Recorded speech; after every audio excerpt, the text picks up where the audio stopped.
তোমার কাছে ঈদ মানে কি খরচ নাকি কামাই? খরচ। কেন? আমি অনেক বেশি খরচ করছি এবার, আমার মনে হচ্ছে। মানে গিফট করা, কন্ট্রিবিউট করা, হ্যাঁ সালামি দেয়া। হ্যাঁ এক্স্যাক্টলি। সালামি তো পাওয়ার বয়স, এখন সালামি দেওয়ার বয়সে চলে গেছে দেওয়ার তুমি। বয়সে চলে গেছি মনে হচ্ছে। I won't ask your age.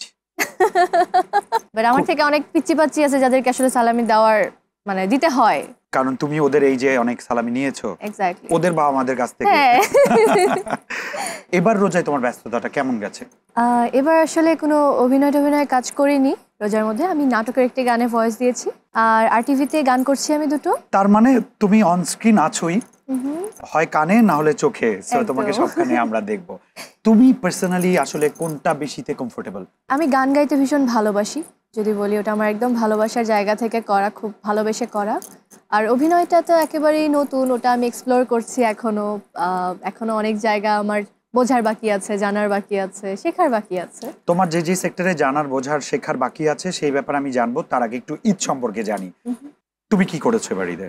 আমি ঈদে বগুড়া গিয়েছিলাম, আমার পুরাতন সব ফ্রেন্ডদের সাথে দেখা করেছি, রিউনিয়ন হয়েছে, ফ্যামিলির সাথেই আসলে কাটানো হয়েছে। ম্যাক্সিমাম সময়টা ফ্যামিলির সাথে, আর রিলেটিভসরা তো আছে, হ্যাঁ। কাজিনরা আছে। তো তোমার তো এখন অনেক সঙ্গী, একটা পাখি আছে, ককাটেল।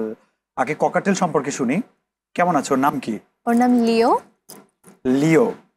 লিওরকে পেয়েছো কোথায়? লিওকে আমি গিফট পেয়েছিলাম। আমার বিড়ালও আছে, বিড়ালটাও আমি গিফটে পেয়েছি। দেখা যায় আমার আগে একটা পাখি ছিল অলি, তো ও মারা যাওয়ার পরে আমি আসলে অনেক ডিপ্রেসড বলো, বা আমি আসলে অ্যারাউন্ড 2 বছর আমি কোনো কাজই করিনি, আমি একদম হ্যাঁ আমি আসলে অনেক ফ্রাস্ট্রেটেড বা খুবই কষ্টে ছিলাম। তো তখন ওর মানে আমার ওই কষ্ট দেখে আমার ফ্রেন্ডরাই আর কি এটা করে যে আমাকে সারপ্রাইজ দেয় এভরি টাইম। তো আমার আসলে কিনতে হয়নি কখনো। তো 22 is too early to ask যে লাইফে কেউ আছে কিনা বা কাউকে নিয়ে ভাবছো কিনা। What would be your answer actually? ছিল at this moment আমি অনেক হ্যাপিলি সিঙ্গেল বা অনেক দিলেমায়। I don't know, at this moment আমি নেসেসারি মনে করছি না আর কি এটাকে। Happiness should be the priority, right? Exactly.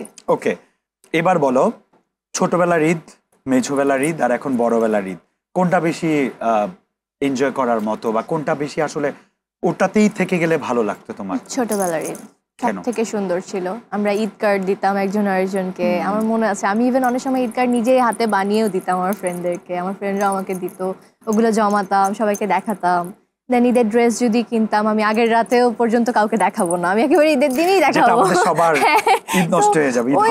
ওই যে একটা মজা, ওই যে ঈদ নিয়ে একটা ফ্যান্টাসি, ওই জিনিসটা কিন্তু এখন আর নাই। এখন কিন্তু মনে হয় না যে ঠিক আছে একটা ড্রেস নিয়ে আসছি লুকায় রাখি, এটা কাউকে দেখাবো না, এখন কিন্তু আর এরকম হয় না। আর ড্রেসের সংখ্যাটাও তো অনেক বেড়ে গেছে, ওই একটার প্রতি অ্যাট্রাকশন ওগুলো আর এখন কাজ করে না।